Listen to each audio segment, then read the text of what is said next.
खुशामदीद, आदाब, good morning. आप सबको हमारी तरफ से। आप इस प्रोग्राम देख रहे हैं सलाम जेके गुलिस्तान न्यूज़ का मॉर्निंग शो, और आज का मॉर्निंग शो लेकर आपका मेज़बान इशफाक गौहर हाजिर खिदमत है। सामने नाजरीन, आज की इस अहम तरीन नशरियात में जहां हम आपके सामने हाजिर खिदमत है इस उम्मीद के साथ कि 10 बजे तक आप हमारा साथ देंगे, क्योंकि 10 बजे तक हर पल आपको एक खबर से बाखबर करेंगे, चाहे वो खबर जम्मू कश्मीर की हो, मुल्की सतह की हो या बैनुल-अक़वामी सतह की हो। कोशिश हमारी रहेगी कि आपको खबर तह तक बताकर सूरत हाल से आगाह कराएं उस वक्त जब आप रोज़मर्रा के कामकाज की तैयारियों में मसरूफ़ हो रहे हैं, घर से निकलने की तैयारी में। और अगर आप घर से निकलेंगे भी तब भी आपको और हमारा राब्ता जो है वो बरकरार रहेगा। फेसबुक के ज़रिए से आप इस नशरियात को देखेंगे, ट्विटर, इंस्टाग्राम के ज़रिए से आप इस नशरियात को देखेंगे, और उसके साथ साथ आप हमारे साथ ज्वाइन करेंगे जब, तो आप हमारी ऑफिशियल वेबसाइट www.gulistannews.in पर भी लॉगिन, सब्सक्राइब और शेयर ज़रूर कीजिएगा, ताकि आप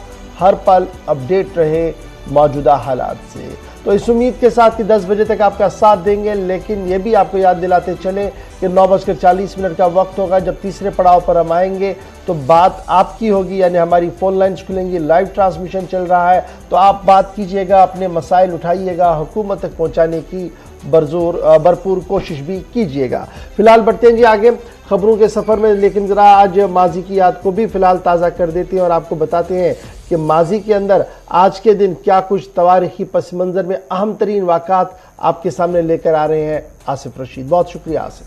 बहुत बहुत शुक्रिया आप सभी का भी हमारे साथ ज्वाइन करने के लिए। 10 बजे तक हमारा और आपका साथ रहने वाला है। आखिरी 20 मिनट आप प्रोग्राम में कॉल कीजिएगा, अपनी बात रखिएगा। हम भी एक एक करके हर पड़ाव में कोशिश करेंगे कि जम्मू कश्मीर से दिल्ली तक ताजा तरीन सूरत हाल से आपको वाकिफ कराएं, और बैनुल-अक़वामी सतह की कुछ खबरें आपको बताएंगे, और वो खबरें जिन पर मुल्क के अंदर हंगामा मचा है और आज दिन भर पार्लियामेंट तक भी बहस पहुंच चुकी है, यहां पर भी तकरार होने वाला है, ऐसे आसार नजर आ रहे हैं। शुरुआत करेंगे हिस्ट्री ऑफ द डे से। खास क्या है जरा वो आपको बताते हैं। फरवरी की 9 तारीख है, 1760 में आज ही का दिन था जब मराठा जनरल दत्ताजी शिंदे की मौत हुई थी। 9 फरवरी 1760। 1951 में आज ही का दिन था जब आजाद हिंदुस्तान में पहली मर्तबा मरदमशुमारी के लिए फहरिस्त पर काम शुरू हुआ था। यानी जो हर 10 साल के बाद मरदमशुमारी होती है, उसकी शुरुआत आजादी के 4 वर्ष बाद 1951 में 9 फरवरी को शुरुआत हुई थी, जिस पर काम शुरू किया गया था डॉक्यूमेंट प्रिपेयर करने के लिए। साल 2013 में आज ही के दिन जब पार्लियामेंट हमले में मुलव्वस अफजल गुरु को दिल्ली की तिहाड़ जेल में फांसी दी गई थी, आज ही का दिन था। 1971 में आज ही का दिन था जब अपोलो 14 मिशन चांद से जमीन पर वापस उतरा था, लेकिन मिशन में कामयाबी के साथ 9 फरवरी 1971 को साइंसदानों ने एक और कामयाबी हासिल की थी। साल 2016 नेपाल के 37वें वज़ीर आज़म सुशील कोइराला का आज के दिन इंतकाल हुआ, 9 फरवरी 2016 को। इसके अलावा 1788 में ऑस्ट्रिया का रूस के खिलाफ ऐलान जंग 9 फरवरी 1788 में हुआ था। 1870 में आज ही का दिन था जब अमेरिका के अंदर महकमा मौसमियात का कयाम अमल में लाया गया। आपको याद होगा कि दुनिया भर के अंदर मेट्रोलॉजिकल डिपार्टमेंट मौसम की पेशगोई करता है। जम्मू कश्मीर तक भी जो लोग महकमा मौसमियात से जुड़े वो जानते हैं, लेकिन शुरुआत इस महकमे की अमेरिका से हुई थी और साइंसदानों ने पहली मर्तबा कामयाबी हासिल की थी। और एमईटी का कयाम जो है वो मेट्रोलॉजिकल डिपार्टमेंट या महकमा मौसमियात 1870 में 9 फरवरी को अमेरिका के अंदर आज पहली मर्तबा बना था। और 1950 में आज से तकरीबन 72 साल कबल माहिर कानून, सहाफी और सियासतदान सर अब्दुल कादिर का इंतकाल हुआ था। उन्हें भी आज मुल्की सतह पर याद किया जा रहा है और उनके एजाज में तकारीब का एहतमाम आज किया जाएगा। चलिए जनाब, ये तो तारीखी पस मंजर के चंद अहम तरीन वाक़ात से आपको रूबरू करवाया। बढ़ते हैं जी आगे, जरा खबरों के सफर की करते हैं शुरुआत।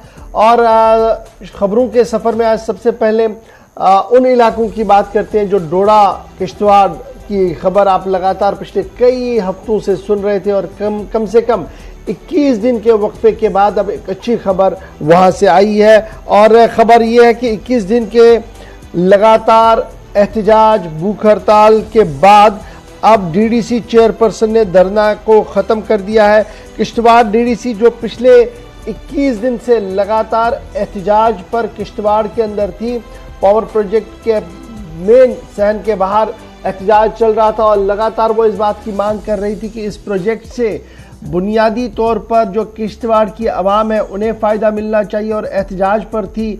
उमर अब्दुल्ला का ट्वीट भी आया था, लेकिन उसके बाद लगातार वो धरने पर बैठी थी। 21 दिन के बाद अब सूबाई इंतज़ामिया, ज़िला इंतज़ामिया और डीडीसी के बीच बाज़ाब्ता तौर पर एक मफाहमत नामे पर दस्तखत किए गए हैं और ये माना जा रहा कि ये डीडीसी चेयरपर्सन पूजा ठाकुर जो 21 दिन से मकामी नौजवान के रोज़गार, प्रॉपर रिहैबिलिटेशन और दीगर मामलात को लेकर धरने पर थी, उनका धरना अब बाज़ाब्ता तौर पर ख़त्म हो गया है। और इसकी तस्दीक जहां खुद डीडीसी चेयरपर्सन पूजा ठाकुर ने की, वहीं पर एक तहरीरी MOU भी जो दस्तखत किया हुआ है उसे सोशल मीडिया पर जारी करते हुए कहा गया कि बुनियादी सतह पर जो मामलात थे उन्हें एश्योरेंसेस दी गई है, चाहे वो रोज़गार का मामला हो, चाहे वो कंपनसेशन का मामला हो, चाहे इस इलाके से मुंसलिक दीगर मामलात हो,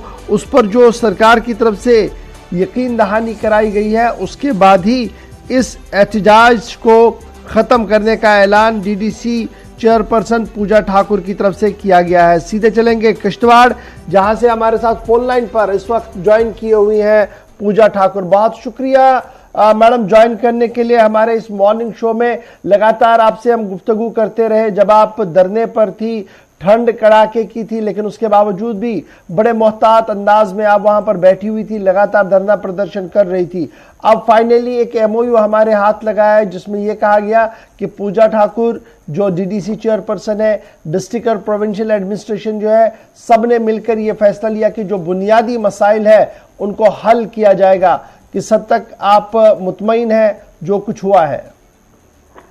सबसे पहले तो मैं गुलिस्तान चैनल का शुक्रिया अदा करना चाहूंगी कि आपने बिल्कुल टाइम टू टाइम जो ये न्यूज़ है ये कवरेज की और सब लोगों को जो मेरा ये धरना था इसके बारे में पता चला। और शायद इसी चैनल की वजह से पार्लियामेंट में भी ये बात उठी कि एक लेडी जो है 15-20 दिनों से प्रोटेस्ट पे है, तो इसके लिए मैं तहे दिल से आपका और आपके चैनल का शुक्रिया अदा करती हूँ।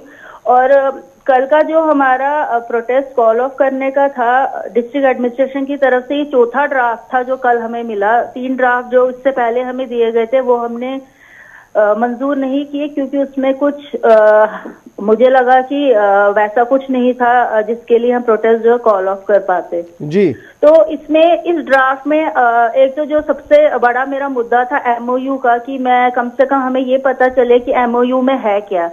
और आप हैरान होंगे कि ये जो MOU हमें दिया गया है इसमें मतलब जो CVPP है हमारी चिनाब वैली, इसमें जो सेक्शन 9 है उसके अंतर्गत जो 12वां क्लॉज है वो ये कहता है कि जो 80% रिजर्वेशन है CVPP की, ग्रुप C और D की, वो हमें यहीं से लेनी है। और 49% A एंड B के लिए RR जो रिहैबिलिटेशन है, रिसेटलमेंट है, उसके अकॉर्डिंगली ये कहा गया है। बट मुझे हैरानी होती है कि इस तरह का कोई भी रिजर्वेशन हमारे यहाँ पे यूज को या हमारे जो भी लैंड यूजर्स है उनको प्रोवाइड ही नहीं किया जा रहा है। और मतलब इस पे कभी किसी ने सवाल क्यों नहीं उठाया, मुझे ये समझ नहीं आ रही है। और ये भी मुझे पता है कि ये डिस्ट्रिक्ट एडमिनिस्ट्रेशन तक नहीं है, जैसे कि DC ने कहा है हमें कि शायद नेक्स्ट मंथ जो CMD है CVPP के वो यहाँ आ रहे हैं, तो एक मीटिंग उनसे भी करके, और साथ में जो डॉक्टर जितेंद्र सिंह जी हमारे वहाँ पे है PMO ऑफिस में, उनसे भी मेरी बात हुई है और मैं उनको भी राइटिंग में दे रही हूँ कि इस चीज के ऊपर कभी किसी ने गौर क्यों नहीं किया कि अगर यहाँ पे इतने पावर प्रोजेक्ट्स बन रहे हैं और अगर हमें ये रिजर्वेशन है तो यहाँ के बच्चों को ये रिजर्वेशन क्यों नहीं दी जा रही है। और साथ में जो एक और चीज हमें पता चली कि 1% जो इसके अकॉर्डिंगली 1% जो है वो हमें दिया गया है डेवलपमेंट फंड, जो भी हमारा जो पावर प्रोजेक्ट बनेगा उसका जितना आप कहें कि कमाई जितनी होगी उसका 1% हमारे डिस्ट्रिक्ट को दिया जाएगा। बट मुझे लगता है कि यहाँ पे तो वो 1% में हम अब ये चाह रहे हैं कि 1% नहीं, हमें इससे ज्यादा चाहिए 1% से। और उसके लिए जो है हमें ऊपर तक जाना है और उसके लिए अब काम अब आज ही से मैं शुरू कर रही हूँ। मैं राइटिंग में हर जगह पे ये चीजें हाईलाइट करने के लिए मैंने कभी डॉक्टर साहब से भी बात की कि हम आपको भी लिखेंगे, आप भी थोड़ी सी मदद कीजिए हमें, क्योंकि ये जो लड़ाई थी बेसिकली ये इसीलिए थी कि इतने पावर प्रोजेक्ट जब यहाँ से बन के जाएंगे तो हमारे डिस्ट्रिक्ट को क्या मिलेगा। एक चीज और भी, एक चीज रन कर रही पूजा साहिबा, एक वहाँ चीज और भी, जो एम्प्लॉयमेंट है वो भी ट्रांसपेरेंसी से हो, ये हमारा कहना था।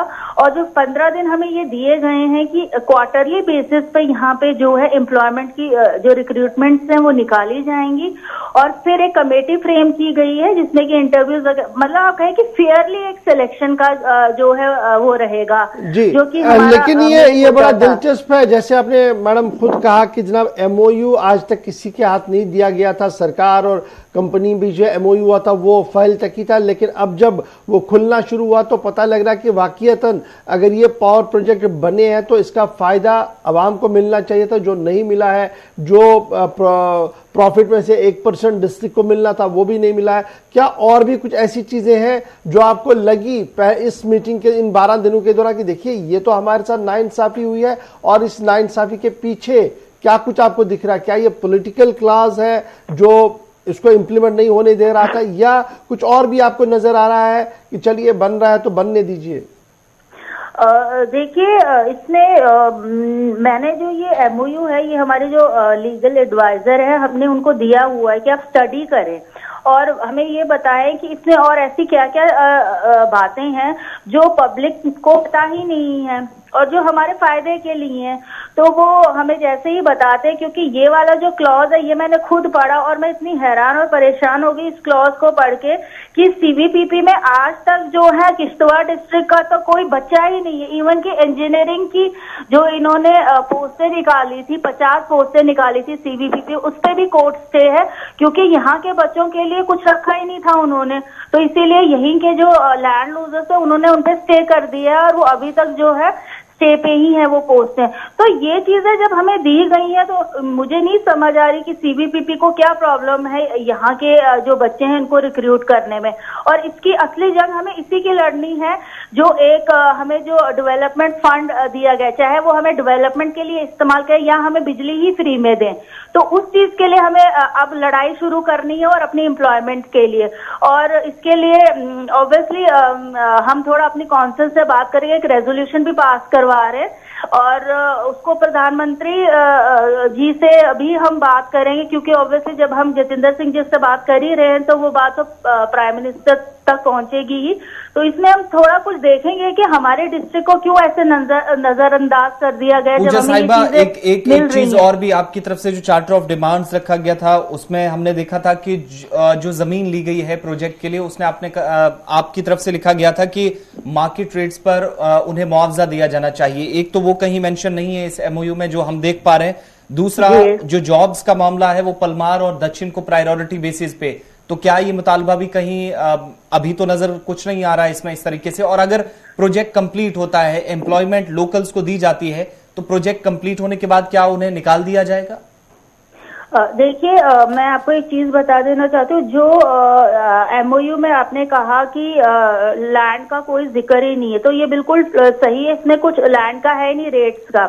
और जब हमने बात की तो उसमें हमें एक ही ऑप्शन नजर आया कि हमें कोर्ट का जो दरवाजा है वो खटखटाना पड़ेगा क्योंकि जो पैसे हैं वो 2017 में लोगों को मिले हैं और मोस्टली जो लोग हैं उन्होंने ऑब्वियसली अब अपने नए घर बना लिए हैं तो वो सारे यूज हो गए, उनके अकाउंट में अब कुछ नहीं है। तो इसके लिए अब हमें कोर्ट का ही दरवाजा खटखटाना पड़ेगा। और साथ में जो एम्प्लॉयमेंट है यहाँ पे जो कल का आपने ड्राफ्ट देखा होगा, इसमें एक और बात की है कि स्किल्ड कॉलेजेस जो हैं यहाँ पे उसमें बच्चों को ट्रेनिंग करवाई जाएगी जिसमें कि जब ये प्रोजेक्ट कंप्लीट हो जाएंगे तो प्रोजेक्ट कंप्लीट होने के बाद जो स्टाफ यूज होता है वहां पर, तो इन्हीं स्किल्ड बच्चों में से वहां पे जो है उनको जॉब्स प्रोवाइड की जाएगी। और जो आपने कहा कि ऑब्वियसली जब प्रोजेक्ट कंप्लीट हो जाएंगे तो कंपनीज में जो काम कर रहे हैं उनको तो नहीं रखा जाएगा, बट हो सकता है अगर हमें ये रिजर्वेशन मिल जाती है तो बहुत सारे बच्चों को CVPP में एडजस्ट जो है हो जाएंगे वो लोग। तो हमें हमारी जो असली लड़ाई अब है वो यही है कि प्रोजेक्ट जाने के बाद अब हमें कितना रिजर्वेशन जो है जॉब्स में दिया जाएगा और साथ ही साथ कितना डेवलपमेंट फंड जो है इस डिस्ट्रिक्ट बहुत बहुत शुक्रिया पूजा ठाकुर साहिबा हमारे साथ ज्वाइन करने के लिए। 21 दिन के एहतजाज के बाद पूजा ठाकुर ने जो MOU साइन किया उसमें कई अहम तरीन बातें सामने आई और ये भी बात सामने आई कि जनाब कितनी फीसदी आबादी को इससे फायदा मिल सकता था, बेरोजगारों को रोजगार मिल सकता था, लेकिन नहीं दिया गया। लेकिन अब एक और लड़ाई की तैयारी में पूजा ठाकुर जुड़ चुकी है। बात प्रोजेक्ट्स की हो रही है तो आपको जरा एक और प्रोजेक्ट की भी बात बताते हैं और ये प्रोजेक्ट बात बताना बड़ी दिलचस्प है क्योंकि जम्मू और कश्मीर में एक साथ दोनों प्रोजेक्टों को शुरू किया गया। All India institute of medical sciences AIIMS का वजूद और एम्स की अनाउंसमेंट बहुत बड़ी बात है और बहुत पहले वजीर आजम साहब ने 2 एम्स देने की बात कही थी, लेकिन आज के दिन में जब मैं आपके साथ बात कर रहा हूं तो खबर यह है कि एम्स कश्मीर के लिए अभी भी एकेडमिक एक्टिविटीज को चालू करने के लिए यानी तालीमी साल को शुरू करने के लिए अप्रूवल नहीं मिला है, जबकि जम्मू एम्स के अंदर आरजी शेड के अंदर यानी आरजी बुनियादों पर जो वहाँ सिस्टम शुरू किया गया, चूंकि अभी बिल्डिंग है वहाँ बन रही है, कॉलेज पूरी तरह से नहीं है, एम्स नहीं बना है, लेकिन मेकशिफ्ट अरेंजमेंट के तहत जम्मू को 50 सीटें लेने का इख्तियार दिया गया था और अब दूसरे बैच की भी तैयारी वहां पर हो गई है। लेकिन कश्मीर आते आते सूरत हाल तब्दील है। एम्स कश्मीर को अभी तक एक्टिविटीज एकेडमिक एक्टिविटीज की अप्रूवल नहीं मिली है, नंबर 1। नंबर 2, एम्स कश्मीर और एम्स जम्मू 2 हसास तरीन प्रोजेक्ट है। जम्मू के मुकाबले में कश्मीर पर तरक्याती मंजरनामे की निगाह से जब आप देखेंगे तो काबिले वो जो फख्र काम हुआ ही नहीं है, बल्कि सुस्त रफ्तारी की नजर ये सारा अहम तरीन प्रोजेक्ट अभी तक हुआ है। सरकार की यकीन दहानियों के बावजूद, प्रेस रिलीज के बावजूद कि जनाब लिटिगेशन और दीगर मामलात को ख़त्म कर दिया गया, जिस शिद्दत के साथ इस प्रोजेक्ट को लेना चाहिए था वो शिद्दत अभी ग्राउंड जीरो पर नज़र नहीं आ रही है। कमोबेश 2 साल का वक्त हो गया है जी जब टेम्परेरी कैंपस को खोलने की बात कही गई थी जम्मू और श्रीनगर के अंदर, लेकिन जम्मू के अंदर अगर टेम्परेरी कैंपस को चलाया गया और पहला बैच 50 का और दूसरा 50 बच्चों का MBBS का सिस्टम भी शुरू किया गया और एम्स ऋषिकेश को यह कहा गया था कि वो फिलहाल टेम्परेरी बुनियादों पर इसको भी चलाएंगे, लेकिन जब कश्मीर की बारी आई तो एम्स ऋषिकेश जो है उसके पास फाइल चली गई है, लेकिन अभी तक कोई भी मुकम्मल जवाब वहां से नहीं आया है। पिछले साल, अब एक तो ये मामला है, अब दूसरा मामला भी इसके साथ सुन लीजिएगा। मामला ये भी है कि लास्ट ईयर जम्मू कश्मीर इंतजामिया ने अपॉइंट किया डायरेक्टर फॉर एम्स जम्मू और एप्लीकेशन शॉर्टलिस्ट हुई, जो एप्लीकेंट्स थे एम्स कश्मीर के लिए, लेकिन साल गुजरने के बावजूद भी अभी तक एम्स के लिए कोई ज़्यादा पेशरफ्त नहीं हुई है। और डॉक्टर यशपाल शर्मा जो नोडल ऑफिसर है मेडिकल कॉलेज के जम्मू कश्मीर के अंदर, उन्होंने इस बात की तस्दीक की है कि एकेडमिक एक्टिविटीज़ को फ़िलहाल रवां साल के दौरान शुरू कश्मीर के अंदर नहीं किया जाएगा क्योंकि अभी तकनीकी तौर पर काफ़ी परेशानियां हैं। एक साथ दोनों अनाउंसमेंट्स की गई, एक साथ वज़ीर आज़म ने कहा कि जम्मू और कश्मीर के अंदर एम्स बनेंगे, एक साथ एलोकेशन की गई, एक साथ ज़मीन की आइडेंटिफिकेशन की गई और एक साथ प्रिंसिपलों या डायरेक्टर्स की अपॉइंटमेंट का सिलसिला भी शुरू किया गया। लेकिन जम्मू की फाइल ने रफ्तार पकड़ी और कश्मीर आते आते फाइल सर्द खाने की शिकार हुई है। ये है एम्स का प्रोजेक्ट जिसको लेकर काफ़ी बड़ी बातें आज तक की जा रही थी। चलिए जी, तरक्याती मंसूबों के बाद जरा सन्नत की ओर भी आपको आते हैं और आपको बताते हैं कि एक सन्नत जिसे सेब की सन्नत हम कहते हैं, लेकिन सरकार अभी सन्नत मानती नहीं है, वो कसम कुर्सी की शिकार क्यों हो रही है और क्यों इस सन्नत से जुड़े लोग अब परेशान और बेहाल है।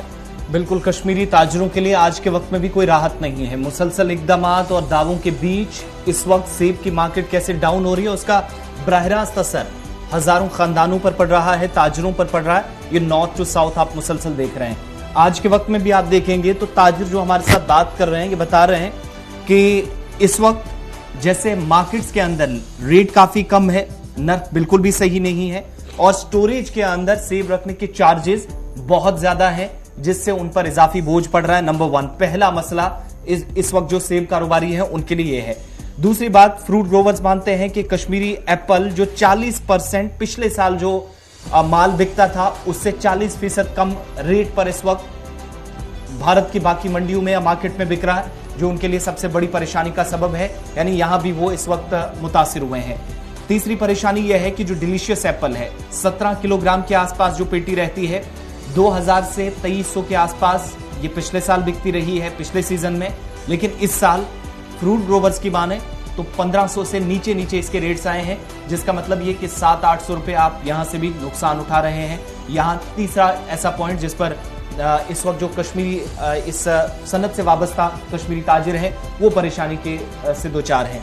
चौथी बात ये कि कोल्ड स्टोरेज में रखने पर ताजिरों के मुताबिक आज भी जहां पर तकरीबन 17 किलो का जो डिब्बा होता है सेब का वो रखते हैं 200 रुपए वो चार्ज करते हैं। यानी आप कुल आमदनी देखेंगे और यहां 200 रुपए चार्ज करते हैं, वो भी एक अपने आप में एक्स्ट्रा बोझ है, इसलिए चूंकि कोई आमदनी खास नहीं है। रेट पिछले साल से तकरीबन 700 से 800 कम जा रहे हैं अगर ताजिरों की बात को ही सही माने। और ताजिर ये कहते हैं कि लस्सीपुरा पुलवामा के अंदर, अगलर शोपियां के अंदर और नॉर्थ कश्मीर के कुछ हिस्सों के अंदर जहां पर मंडियों में या स्टोरेज तक ये सेब तो पहुंचता है, लेकिन 17 किलो का डिब्बा जिस पर 200 रुपए चार्ज किए जाते हैं, जो आमदनी के साथ जब आप रिलेट करते हैं तो उस हिसाब से बहुत कम है। ये इस वक्त परेशानी है। और ऐसे में जब हम मुतलकीन की बात करते हैं, यानी जो जिम्मेदारान हैं, वो ये कहते हैं जिन पर ये जिम्मेदारी आयद होती है, वो जम्मू कश्मीर की मंडियों से साउथ और नॉर्थ से सेब निकालकर मुल्क की बाकी मंडियों में ले जाते हैं। वो ये मानते हैं कि इस वक्त भी तकरीबन 800 से 1000 के आसपास जो 10 किलोग्राम का डिब्बा है सेब का वो फरोख्त किया जा रहा है। 60 के आसपास जो ट्रक्स हैं वो वादी से बाहर जाने के लिए तैयार हैं, लेकिन जैसे जैसे ट्रक्स की तादाद बढ़ेगी, क्वांटिटी सेब की बढ़ेगी, मुल्क की बाकी मंडियों में जाएगी, ऐसे में ये रेट्स जिस पर ताजिर इस वक्त रो रहा है वो और भी नीचे आएंगे, जिसका मतलब राहत आने वाले दिनों में। दो चीजें बड़ी इंपॉर्टेंट, एक तो अफगानिस्तान के रास्ते से जो सेब आ रहा है वो एक परेशानी है, दूसरा कि मार्केट इंटरवेंशन स्कीम जिसको मुतारफ किया गया था वो पूरी तरह से मुतारफ हो नहीं पाई, उसका कोई बड़ा फायदा वहां मिला नहीं। और तीसरी बड़ी बात कि पिछले साल के मुकाबले में जब आप इस साल इस पूरे मामले को देखेंगे तो आपको 40% की गिरावट नजर आएगी मार्केट के अंदर सेब के लिए, कश्मीर के लिए ही सिर्फ। रेस्ट के लिए आपको दिखेगा कि मार्केट अप है, लेकिन कश्मीरी सेब आते आते 40% कम हो रहा है। नंबर 1। नंबर 2 बड़ी इंपॉर्टेंट और दिलचस्प बात जो इसमें है जी वो ये भी है कि सरकार लगातार ये मान रही है कि जनाब ये सन्नत जो है काफ़ी हसास सन्नत है, हज़ारों लोगों का माश रोज़गार इसके साथ जुड़ा हुआ है, लेकिन उसके बावजूद इसे सन्नत मानने से अभी तक इनकार किया गया और अभी तक भी वो उस दायरे में नहीं लाई गई जिससे इसको माना जाए कि एक इंडस्ट्री है और इंडस्ट्री की तरफ इसको ट्रीट किया जाता है। फिलहाल इंडिविजुअल लेवल पर हर एक काम कर रहा है, लेकिन बड़ी खबर ये कि आज के दिन जब आप और हम बात कर रहे हैं तो मार्केट का भाव वो नहीं है जो एक्सपेक्ट कर रहा था कश्मीरी ताजर जो कश्मीर के अंदर बैठा है, दिल्ली के अंदर आरती जो इसको बेच रहा है। यही वजह है कि कंपटीशन में आपका सेब अच्छा होने के बावजूद, डिलीशियस सेब होने के बावजूद भी रेट्स नहीं बन पा रही है। सरकार की खामोशी लगातार है और इस खामोशी की वजह से जम्मू कश्मीर की मईशत को एक बहुत बड़ा दचका और नुकसान इस वक्त लग रहा है। छोटे से ब्रेक के लिए रुक रहे हैं जी, ब्रेक के उस पार आएंगे तो आपको बताएंगे कि सरकार क्या कुछ करने जा रही है बच्चों के साथ। एक अहम तरीन खबर है आपके सामने रखेंगे, उसके साथ साथ रोपवेज की भी आपको बात बताएंगे और आपको बताएंगे कि एक और कमीशन का कयाम अमल में लाया जा रहा है। ये कमीशन कैसा होगा, काम क्या है इस कमीशन का और इतनी देर से क्या कुछ चल रहा था, इस पर गुफ्तगू करेंगे छोटे से ब्रेक के बाद। उम्मीद है कि आप हमारा साथ देते रहेंगे।